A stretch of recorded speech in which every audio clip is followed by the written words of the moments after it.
Sean todos bienvenidos a una nueva edición de No sé Podcast. En esta edición estamos con Alejandro Fadel. Hola Alejandro, ¿cómo estás? Hola, ¿qué tal? ¿Cómo andan? Todo bien. Bueno, Rama, ¿querés empezar? Dale, bueno, para los que no lo conocen, Alejandro Fadel es un guionista y director de cine argentino que trabajó con Pablo Trapero y también dirigió sus propias películas.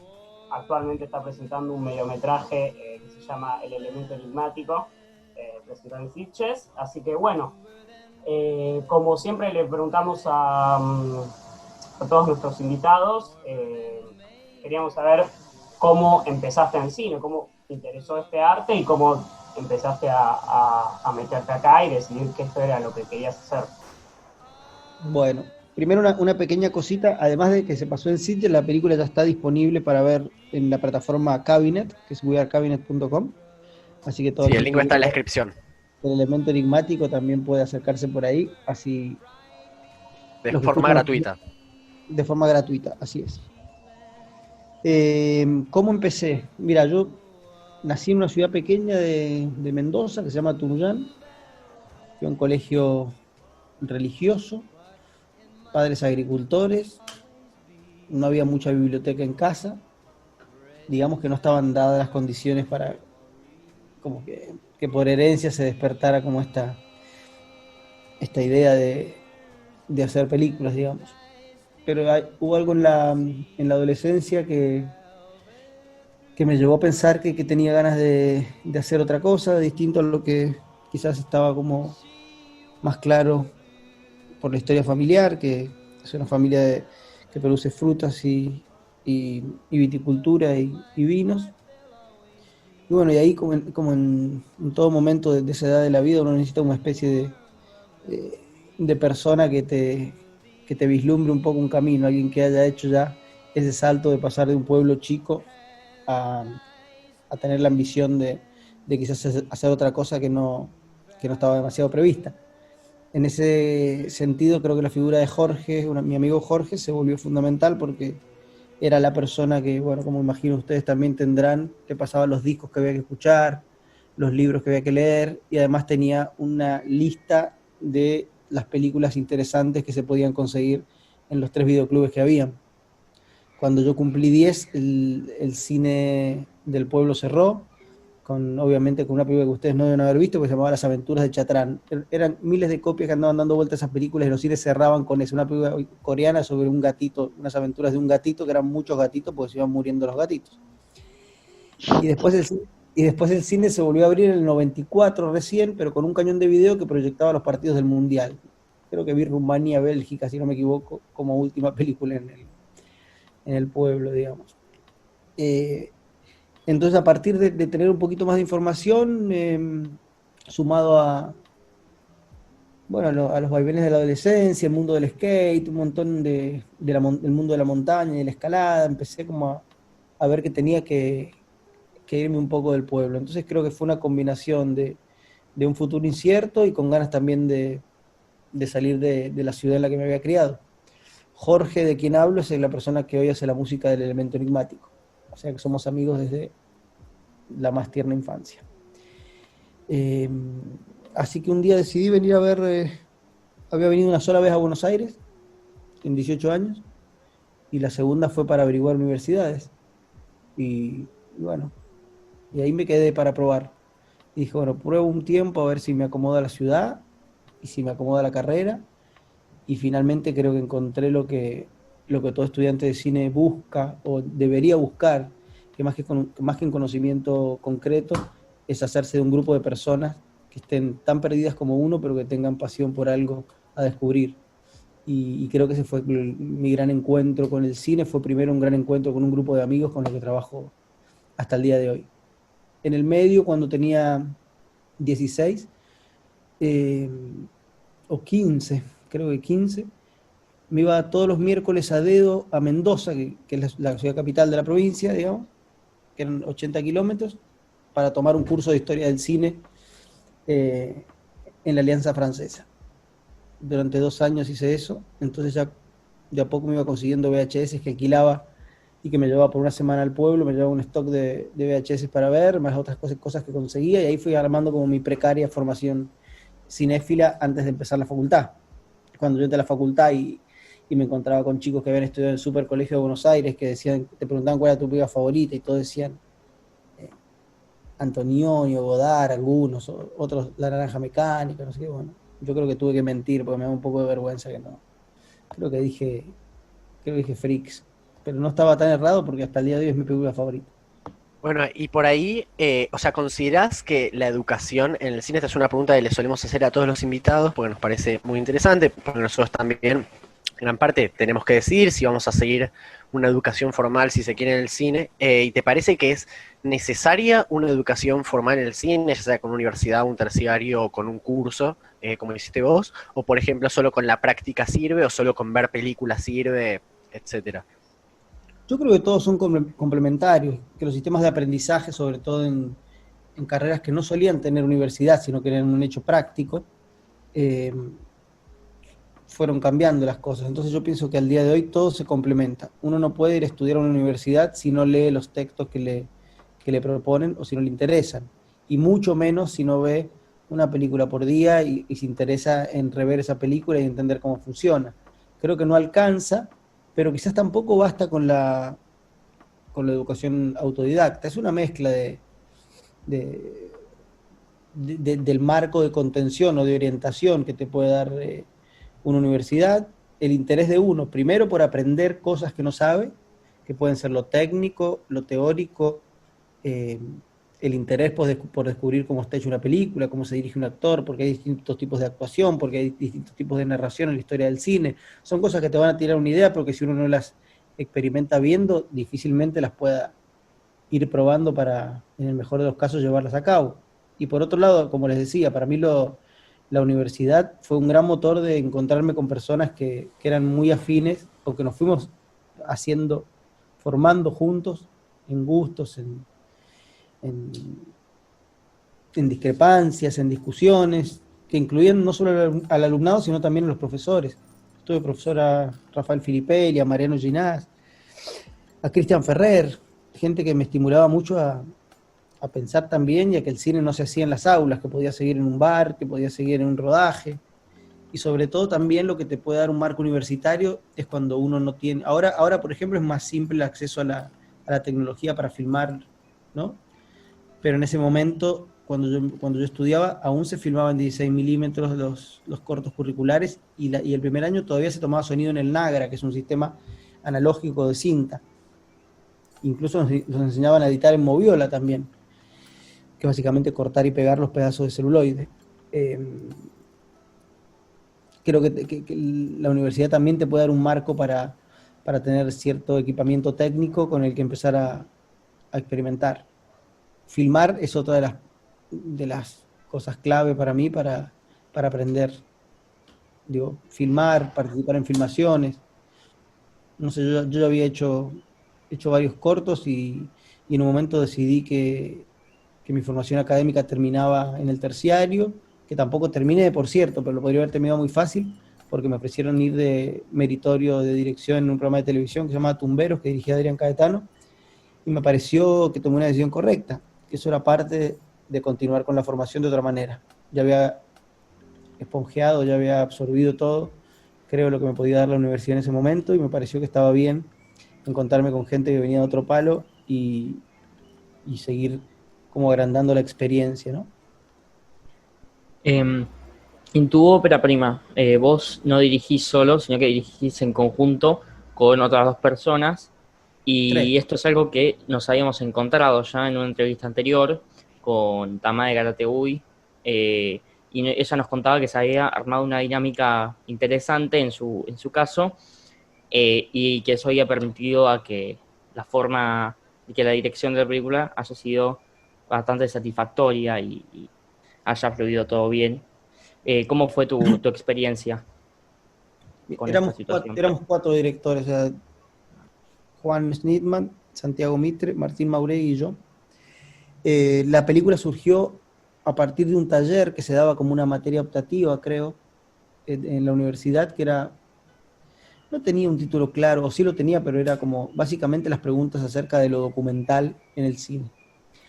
A ninguno de nosotros nos interesaba particularmente las películas documentales o lo que en ese momento entendíamos como películas documentales. Entonces a eso se sumó la idea de Mariano Ginás, que es el productor del Amor Primera Parte, de pensar cómo se podía realizar una ficción que tuviera cierta orientación clásica en su historia, digamos, en su premisa argumental, y cierta ambición moderna en sus formas, ¿no?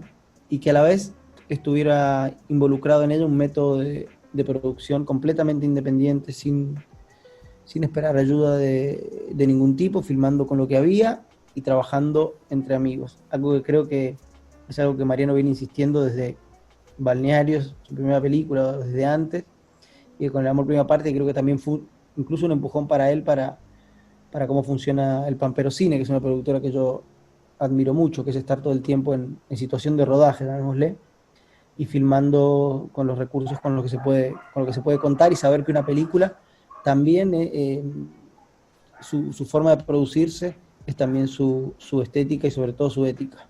Y que uno debe saber que cada película puede contar con mayores o menores recursos, pero que todas deben apuntar a encontrar la que le calce mejor y no el molde en el que deberían estar todas las películas. Por ejemplo, Muere Monstruo Muere es una película en un esquema de mediano a grande, hoy día diría grande para la Argentina, y bueno, y tiene todo un entramado de producción para lograrla, y el elemento enigmático es una película muy artesanal, que se hizo entre 5 personas. Llevó 5 días filmarla y 4 años editarla.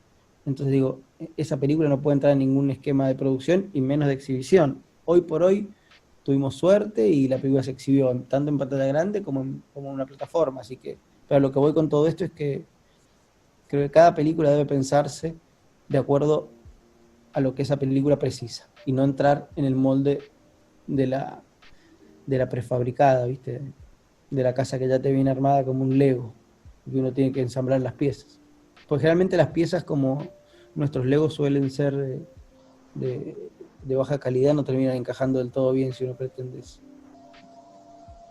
¿Y cómo fue esa transición desde empezar haciendo un cine súper independiente con Mariano Ginás, y que yo por lo menos tuve la sensación cuando vi El Amor Primera Parte que es una película que se nota mucho el estilo de Ginás también?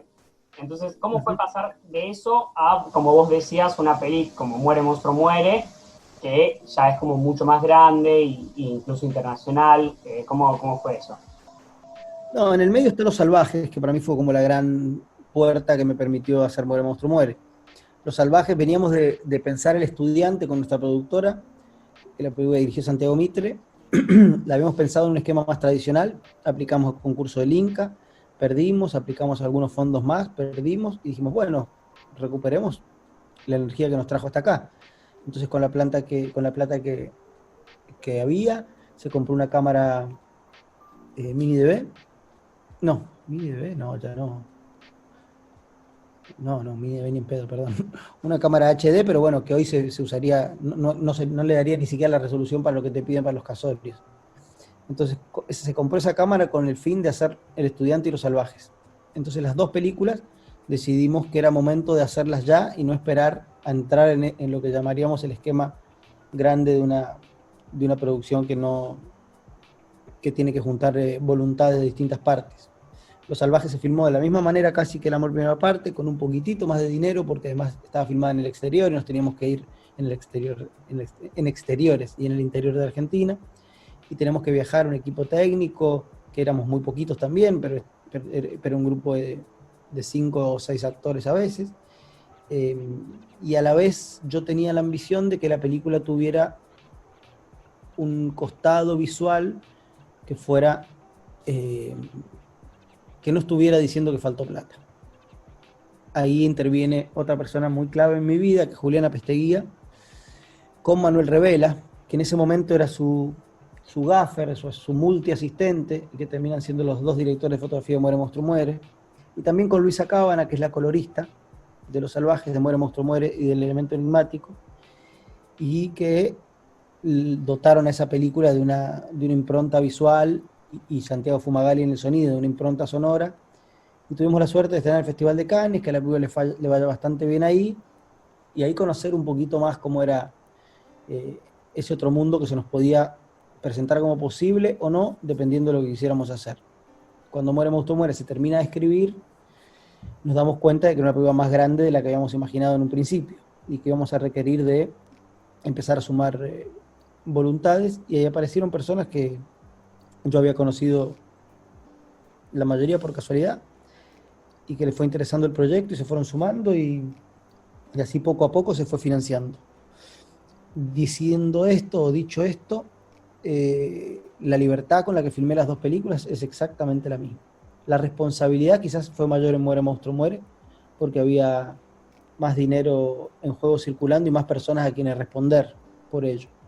Pero la libertad en el rodaje, en el montaje, en todo, es exactamente la misma, y es lo que yo pretendo conservar cuando hago una película. Digo, una verdadera independencia estética. Y tienen pensado, bueno, aunque ya pasaron 15 años de esta película, ¿tienen pensado capaz, o con alguna otra forma, con más producción, realizar El Amor segunda parte?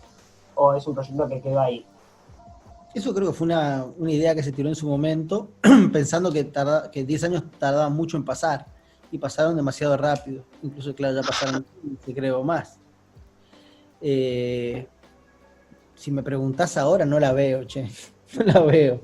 Tenemos hijos, estamos grandes, cada uno está haciendo sus cosas. No la veo. Creo que Juan Schnittman hizo una especie de El Amor segunda parte, mejor que El Amor primera parte, con una película que se llama El Incendio. Creo que siguió trabajando ese tema, y también con el tema amoroso, con una película que está pronta a estrenar, que se llama Sangre.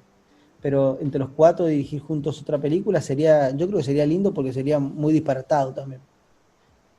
Ponerlo a Mitre, bajarlo del avión a Mitre de primera clase y ponerlo ahí con nosotros, qué sé yo, sería. Cuando hablabas de los esquemas de las películas, decías que solía ser bastante como de fábrica, y que en el caso de Muere Monstruo Muere era como algo más grande, que necesitaba más como producción, que como que no es algo muy argentino, por así decirlo, con lo que se viene haciendo. Entonces me parecía interesante saber de dónde venía este nuevo esquema o esta nueva forma de hacer una película. Bueno, si quieren más información, tanto ustedes como los oyentes, escribimos una vez un artículo larguísimo. Dijo el Mosquito, porque lo mayor lo escribió Agustina, que es la productora, sobre cómo se hizo Muere Monstruo Muere. En otros cines hay una nota donde explicamos paso a paso toda la producción de la película. O sea, tanto para ustedes como para los oyentes del programa, ahí lo pueden ver. Te lo resumo un poco.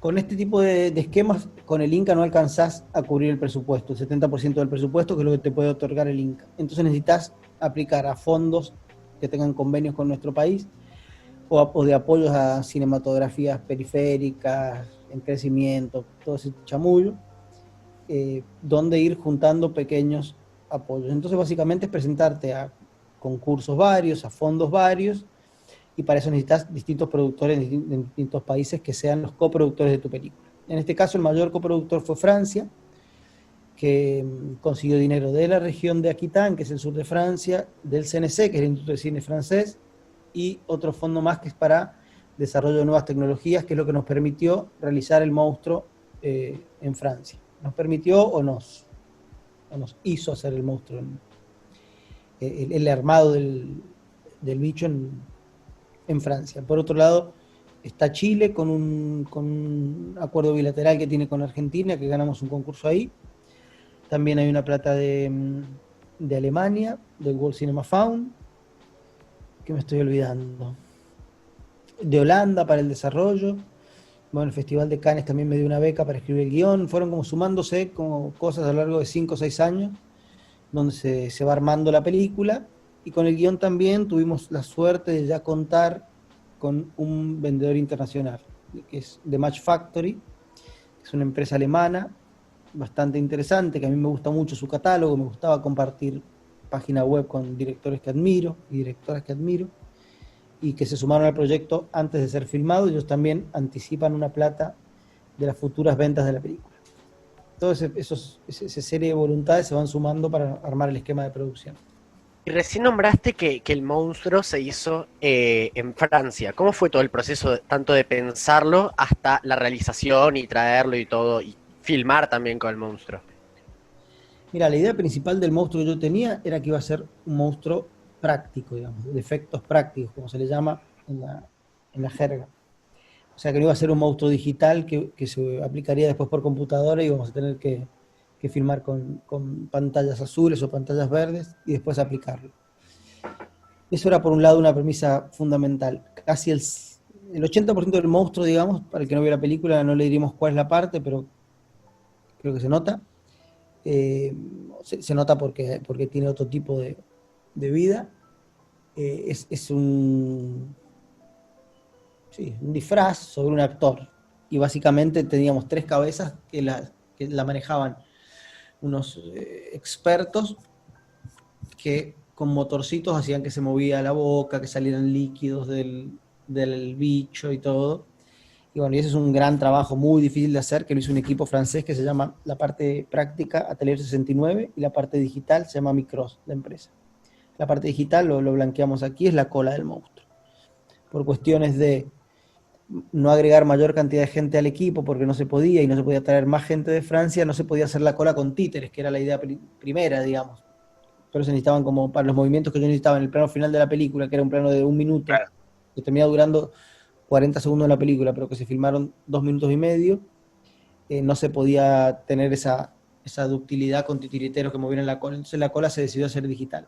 Todo lo demás es práctico. Claro. Y el monstruo lo comencé a desarrollar con un amigo mendocino que se llama Emiliano Dalmau, que es un artista que admiro mucho. Y después con esos bocetos pasamos a trabajar con la gente de Francia. Y yo ahí un poco lo que descubrí en el proceso, el monstruo era distinto antes, era que tenía que ser un monstruo un poco incapaz, que no fuera un monstruo, yo le llamaba en broma un monstruo anticapitalista, tenía que ser. No podía ser un monstruo que pudiera hacer lo que quisiera en todo momento, transformarse en una mariposa o no, tenía que ser una cosa que estuviera ahí, que pareciera parte del paisaje, que pareciera como si fuese una roca que se desprendió en algún momento de la montaña y que empezó con los millones de años a cobrar un tipo de vida mutante donde se mezclan muchos elementos disímiles. Y para eso me parecía que el monstruo tenía que tener 1 o 2 habilidades y por lo demás ser una cosa que puede ser capaz de habitar el paisaje como los personajes. Porque uno también ve el monstruo tipo de Alien o de muchas otras películas de terror y son como súper ágiles así, y uno ve el monstruo muere y se mueve medio tosco, medio difícil de maniobrarlo y está bueno eso, y es como un poco lo que decís vos que sale de la norma. Claro, el salir de la norma son palabras como más en la agenda de hoy, pero me parece que está bien para hablar del monstruo. Diego Trelotol escribió un artículo interesante sobre el monstruo queer, hablando de Muere, Monstruo, Muere, y era interesante pensarlo queer en relación al monstruo y también a los personajes. Y sí, más que en Alien, porque por ejemplo en The Thing también tiene movimientos rápidos, pero lo práctico, digamos, lo analógico, lo que está en el set, tiendo a pensar que es más perdurable que lo que se hace digitalmente. Yo cuando vi tipo un monstruo de Stranger Things, algo así, es cuando dije, bueno, por acá no hay que ir. Por acá no hay que ir. No porque esté mal, sino porque te lo olvidás claro. en cuanto sube la memoria RAM de las computadoras, no sé. Ya que nombrás The Thing, está la The Thing original y The Thing el remake, la precuela que se hizo en 2011, creo. Y una es, te das cuenta de acá la China. Y uno se da cuenta cuando es práctico, porque bueno, no es perfecto, pero es algo que se disfruta igual, o también en las pelis de Cronenberg, que juega mucho con lo práctico. Y uno se da cuenta que es una marioneta, un títere, pero está buenísimo igual, tipo, no por ahí no cumple el rol de ser 100% realista. Es que no es realismo, porque incluso el King Kong de Peter Jackson debe ser el más caro del mundo. Yo disfruto más, incluso el King Kong del 77, aunque la película sea muy mala, y más del King Kong del 33. Porque total. Hay algo que no sé, igual el King Kong de Jackson me gusta mucho. Pero hay algo en la artesanía que a uno lo predispone en otro mood de la cabeza, ¿viste? Y que para mí es más perdurable en el tiempo porque sabes que contiene materia eso. no que es una serie de números, ¿viste? Que construyeron esa imagen. Y el cine se relaciona en general mejor con la materia que con la abstracción del CGI, supongamos. Bueno, y ya que estamos por esta zona, ¿qué es lo que a vos te llama del cine de género, del cine de terror, del cine fantástico? Para decir, quiero mi historia plantearla de esta forma, ¿y tenés pensado seguir dentro del cine de género o el cine de terror en el futuro? Tienen varias respuestas. Una es el placer cinéfilo más primero mío, que tenía que ver con el género. Básicamente, no con todos los géneros, pero sobre todo con el terror. Entonces, hacer Muere Monstruo Muere era como dar mi mirada, si se quiere, sobre las películas que yo de adolescente disfrutaba mucho, pero sin querer que la película emulara, a modo de las películas de fans, las películas que me gustaban, sino yo tratando de hacer mi propia versión de una película de terror, que estoy atravesado por una formación cinéfila más amplia que la del fan del terror. Eso por un lado. Y por otro lado me interesa el terror y el fantástico en general como una herramienta de especulación, de imaginación, de pensar otros mundos posibles, otras realidades paralelas, de ampliar un poco la conciencia sobre lo que comúnmente llamamos realidad y que termina siendo lo menos real de todo, ¿no? Y el terror trabaja en esas zonas oscuras donde es casi como una premisa del género, imaginarse cómo sería el mundo si, o en ese sentido es una herramienta política muy fuerte, ¿viste? Vos ves las películas de Carpenter y Cronenberg hoy, más para atrás también, pero vámonos a estas que seguramente los oyentes la vieron más. Y bueno, el body horror de Cronenberg se anticipa 40 años a las preguntas que hoy se está haciendo, no sé si la ciencia, pero pongamos el periodismo. También creo que se anticipa mucho a la academia. Mediante la especulación y la imaginación se anticipa a los textos de las universidades. Y Carpenter en los 80 en Estados Unidos se planta como un cineasta nacionalista de izquierda, anarquista, y hace They Live y hace The Thing, y genera esa revolución total. Cuando más plata le dan, que es en La Cosa, termina tomando a su admirado Howard Hawks para decir que el monstruo ya no va a estar afuera nunca más. El monstruo ya no lo debemos mirar en los comunistas, en los marcianos, en quienes querramos. Que el monstruo puede estar tan cerquita que puede estar adentro de uno, y ahí se emparentan con Cronenberg. Y cómo la mutación puede producir nuevas formas de maldad, de belleza, nuevos cuerpos, etcétera, y que eso no necesariamente están en polos opuestos, sino que pueden convivir. La desarmonía, por ejemplo, con la belleza. El cuerpo extraño, el cuerpo mutante, con la belleza. Y a mí hay algo que el fantástico trabaja, que a la vez, al trabajar con imágenes, es muy exclusivo del cine, ¿no? Del cine como arte, de su plástica. Y respecto a esto ¿no? Como utilizar el monstruo como metáfora casi, que hablabas recién, ¿te parece que tal vez hay algo en Muere Monstruo Muere como de la leyenda, ¿viste? Como de la leyenda del monstruo del pueblo, o como de algo ¿viste? De la maldad, o de todas las cosas feas que ocurren como en este escenario donde se construye la película, que son un poco la manifestación, o sea, son un poco como, el monstruo sería como un poco la manifestación de esas cosas, y bueno, y si eso tiene de alguna u otra forma alguna inspiración de tu vida propia, cuando vos eras chico, o bueno, capaz que no, pero no sé si se entiende la pregunta. Sí, se entiende perfecto. No, mira, el monstruo de Monstruo Muere no tiene psicología ni historia. Y eso estaba muy claro para mí cuando escribí el guión. No tenía mitología, o sea, no se explica de dónde viene, qué es, por qué está acá. Simple está ahí y acciona. Es una cosa como completamente material, incluso mecánica, yo diría. Como si el mal no tuviera que tener una explicación detrás, sino que simplemente sucede.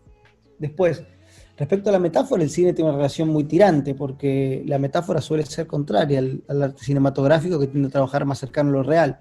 Sin embargo, el cine fantástico sí es el que se muestra, creo, más directamente abierto, no digo que sea el único, pero más directamente abierto a las interpretaciones.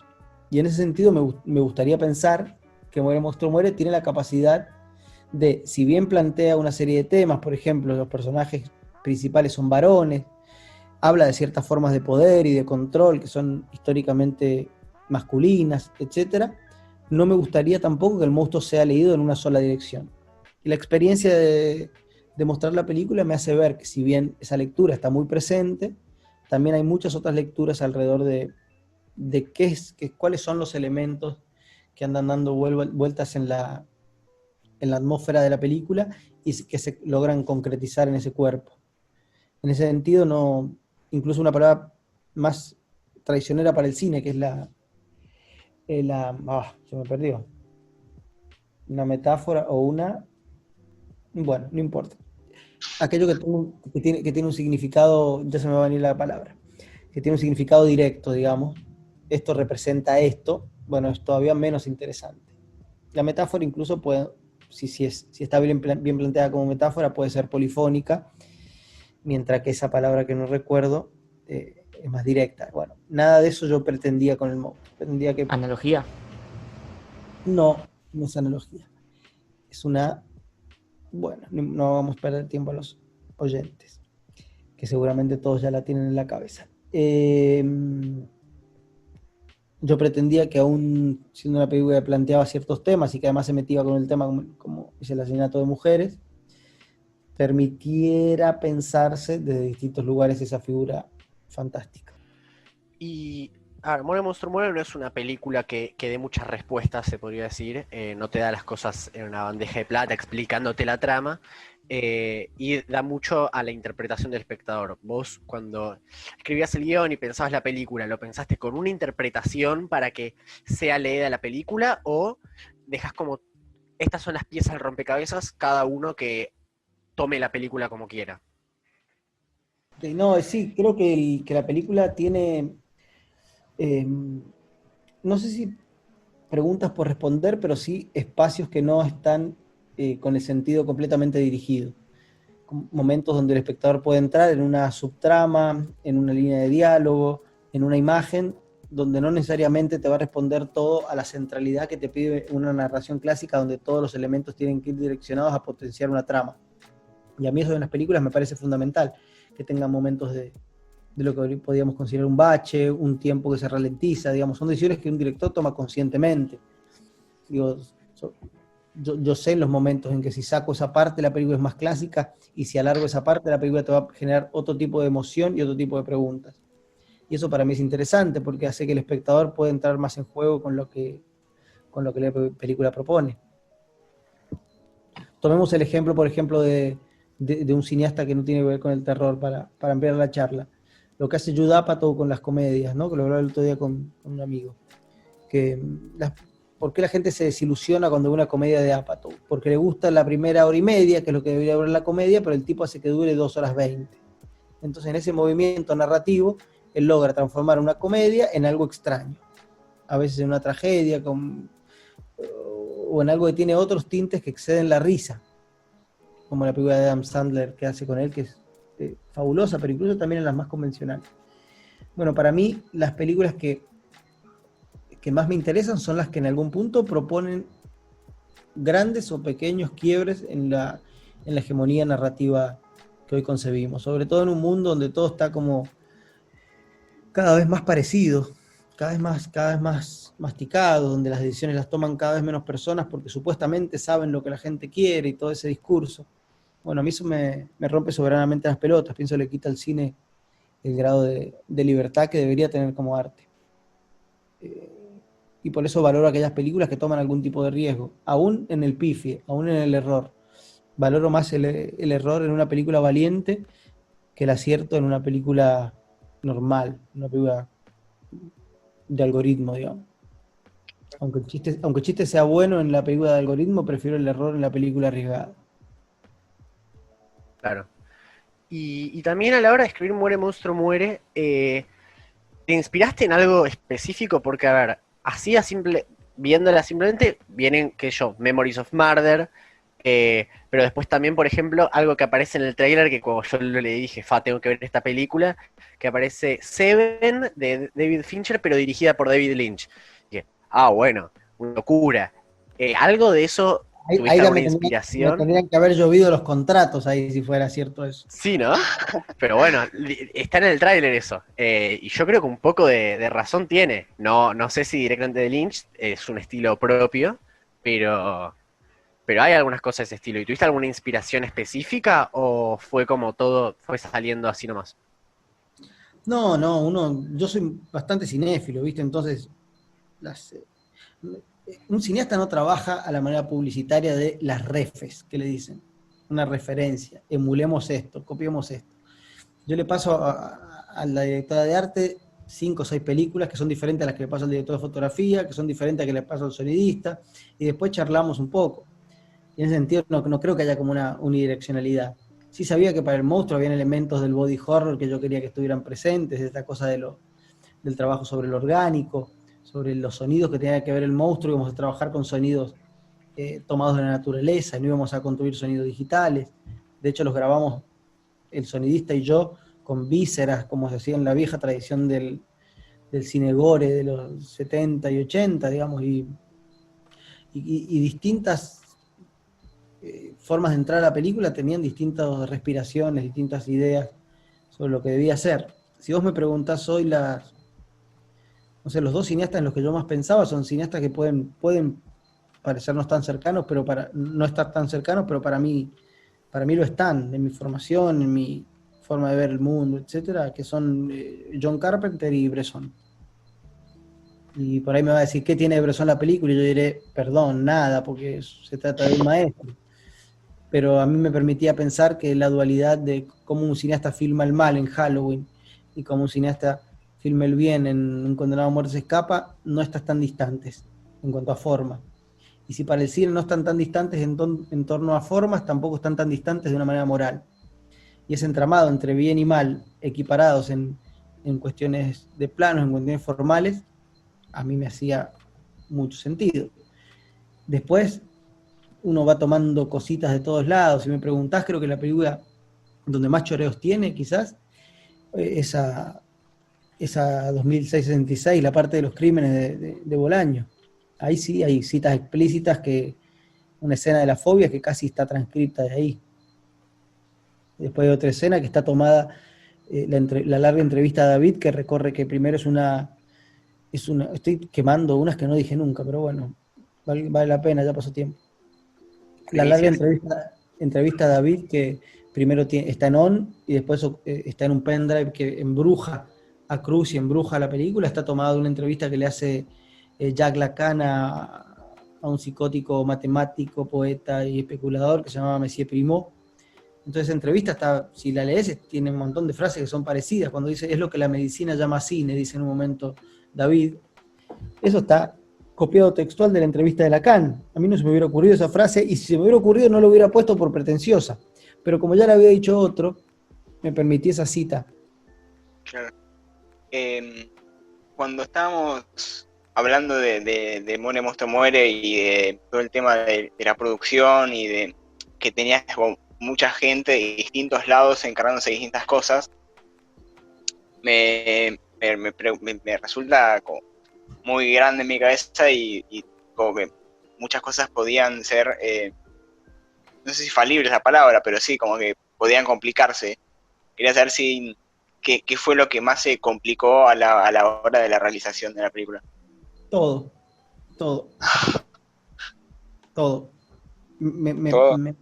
Sí, era una película muy difícil de realizar, y no por términos de producción estrictamente, sino por decisiones que yo había tomado de producción que tenían que ver con la estética y que involucraba un rodaje muy difícil, largo, cansador, largas caminatas, mucho frío, noches largas, vehículos que se quedaban en lugares que no podían quedarse, precipicios cercanos, cosas las que no todas las películas deciden someterse. Digo, viajar, tener un día de rodaje de 12 horas y que 8 sean de viaje para filmar 4, y bueno, podrá ser un error a nivel de producción, pero ese lugar no se había filmado antes. Entonces yo pienso que las películas respiran en sus planos esas decisiones arriesgadas que uno toma. Si las toma bien, algunas las tomé bien y en otras me equivoqué. En las que me equivoqué lo tengo clarísimo, en las que tomé bien, no tanto. En Muere Monstruo Muere, tanto como en el elemento enigmático, que es tu última película, de la que hablamos al principio, hay ciertas cosas de estilo y dirección que se repiten. A ver, el hecho de estar filmando en las montañas, por ahí no están en las montañas, Muere Monstruo Muere, pero son como ambientes comunes o planos muy generales con los personajes muy chiquitos. ¿Esto es como algo que viene en estos dos proyectos o ya lo consideras una parte de tu estilo que te recuerda de Mendoza o qué sé yo, y lo tenés pensado también seguir implementando en tu cine? En Los Salvajes también pasaba, pero no creo que sea una cuestión tan conscientemente de lo que se puede decir estilo, porque ahí sería darme aires varidosos, ¿viste? Yo pienso que uno está aprendiendo todo el tiempo y también que cada película necesita nuevas dimensiones. Es cierto que quizás la relación que tengo yo con el paisaje no es la misma de una persona que se crió en una ciudad, entonces tengo un poco más de cancha y un poco más de emociones al respecto al momento de tomar las decisiones de cómo filmarlo. Y en ese sentido creo que las tres películas trabajan el paisaje de manera expresionista. No hay una idea de postal turístico, de que el paisaje acompañe un momento bello, sino que el paisaje tiene su propio peso y su propia voz. Y que hay una interacción entre lo que sería la interioridad de un personaje y la interioridad, paradójicamente, de un paisaje. Entonces me gusta, sobre todo en Muere Monstruo Muere, donde está más evidente, porque es una película que trabaja sobre las voces de los personajes, las voces que no se escuchan, las voces que son difíciles, las voces que se repiten, y donde el paisaje creo que también empieza a tener su propia voz, tanto al punto tal de ser capaz de descifrar el enigma anticipadamente que los personajes. Claro, sí. Ahora estamos hablando, al principio de la entrevista, comentaste que tu última película ahora tardó muy poco en ser grabada, 5 días, en 5 días la grabaron y 4 años en la edición, dijiste, o me equivoco. Sí. ¿A qué se debe que haya tardado tanto en salir? Mira, en principio porque es una película que nadie me exigía ni siquiera que la terminara, que podría haber sido simplemente 5 jornadas muy lindas de filmación, que podría haber sido una prueba de cámara para el monstruo, etcétera. Tenía una productora que me ofreció hacer una película con completa libertad, con un presupuesto bajo, pero suficiente para lo que queríamos hacer, y me llevó tiempo encontrar qué era esa película, qué hacía que eso no fuera una serie de imágenes más o menos bellas y se transformara en una película. Entonces la película tiene mucho trabajo, primero del score, de la banda sonora de la película, que se fue encontrando cuál era el tono ideal, y paralelamente un trabajo de montaje sobre algo que nunca profundicé tanto como en esta película, sobre los fundidos encadenados, la superposición de imágenes, trabajar la imagen chata, casi como si fuera un cómic o una pintura, donde se cruzan muchos elementos, donde de repente trabajar un cielo como si fuera un suelo, o viceversa, unas briznas de paja, de cortaderas, como si fuera unas rayas sobre el celuloide, como decía, experimental, etc. Y fue un armado muy artesanal, como alguien que le lleva a pintar mucho tiempo un cuadro al que le va encontrando una cosita nueva y que nadie le pide, sobre todo el mercado, menos que nadie, le pide que lo termine. Entonces la película se terminó cuando se tenía que terminar. Y eso es lo que me lleva a pensar eso que decía, que cada película requiere ser pensada en su esquema para que quede de la mejor manera posible, de la manera que uno más se acerca a lo que uno fue encontrando, conociendo, soñando, etc. Bueno, si querés podemos pasar al ping pong, que como ya dijimos antes de que empiece la entrevista, son 6, 7 preguntas, así, y de vuelta rápido, no es necesario que las pienses mucho, lo primero que se te venga a la cabeza, no hay apuro igual. Avisame cuando estés listo y empiezo. Dale, nunca hice esto, así que dale. Dale, le mando. ¿Un director o directora que te guste? Roberto Rossellini. No, Luis Buñuel. ¿Película que te marcó? Simón del Desierto. ¿Alguna serie que estés viendo? ¿Ninguna? Está perfecto. ¿Última peli que viste? First Cow, de Kelly Reichardt. ¿Te gustó? Muchísimo. No sé si vérmela. Muchísimo. Okay. Me la anoto. Película que me marcó no es Freaks, es más atrás. Bueno, pero estoy rompiendo la regla del ping-pong, vamos. No pasa nada, no pasa nada. Es un ping-pong informal. No, Ok. no hay multa acá. Película infantil que recomiendes a un adulto. Eh, ah, Creo que Toy Story 2. Ok. Película argentina favorita. Sí, vamos con un clásico. Este es el romance de la Niceto de Francisca. Ok. Y para cerrar, ¿quién es Alejandro Fadel? C'est moi. Sí, pero hacete una mini descripción. ¿Y Eh, descripción de quién sos? y tomo la definición que me dio mi hija de cuando tenía 3, ahora tiene 4. Me dice, sos un director de cine que vende vinos. Así que Me encanta. Bueno, Alejandro, muchísimas gracias. Muchas gracias, chicos, y muchas gracias por escuchar. Nos vemos en la próxima edición de No sé Podcast.